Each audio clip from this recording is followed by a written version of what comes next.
वाले दिल के फफूले जल उठे सीने के दाग से। इस घर को आग लग गई घर के चिराग से। मौजूद सामईन, मेरा आज का इन्वान मुल्क दुश्मन, पाक फौज और हुकूमत है, क्योंकि मुल्क दुश्मन क्रीज से बाहर आ गया।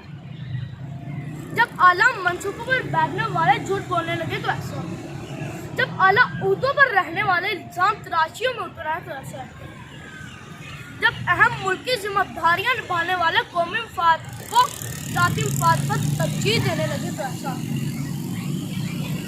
ऐसी हरकतों से बड़े नजर आने वाले छोटे लोग एक्सपोज होते, क्योंकि अब मुल्क पाकिस्तान के गद्दार रेड लाइन अबूर कर रहे हैं, अपने मुल्क को नुकसान पहुंचाने के मिशन पर लगे हुए हैं और अपनी ही फौज को मुतनाज़ा बना रहे हैं। कुछ शरपसंद लोग भारत का बयानिया लेकर अपनी ही रियासत के मैदान में आ गए। वो रियासत जिसने इन्हें इज्जत दी, वो रियासत जिसने इन्हें हुकूमत दी, वो रियासत जिसने इन्हें आला ओहदे दी, आज वो इसी रियासत के खिलाफ दुश्मनों के सब में खड़े हो गए।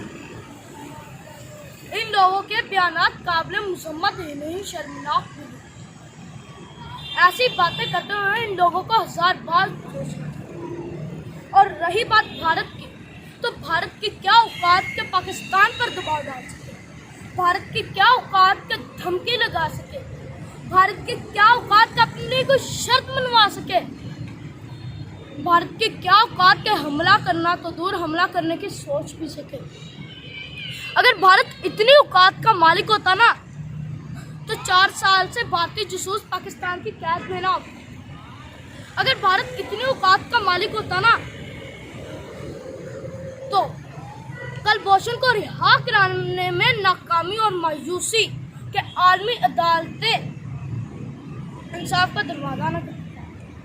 अगर भारत इतनी औकात का मालिक होता ना, तो अपने आने वाले दोनों जहाज वापस सलामत ले जाकर दिखाता। अगर भारत इतनी औकात का मालिक होता ना, तो अपने जासूस सरबजीत सिंह को वापस ले जाकर दिखाता। और पाकिस्तान फैसला न करती तो अभिनंदन को वापस ले जाकर दिखाता। अभिनंदन के 2 जहाज वापस ले जाकर दिखाते। और पाकिस्तान अभिनंदन को वापस न भेजता तो भारत अभिनंदन को वापस ले जाकर दिखाता।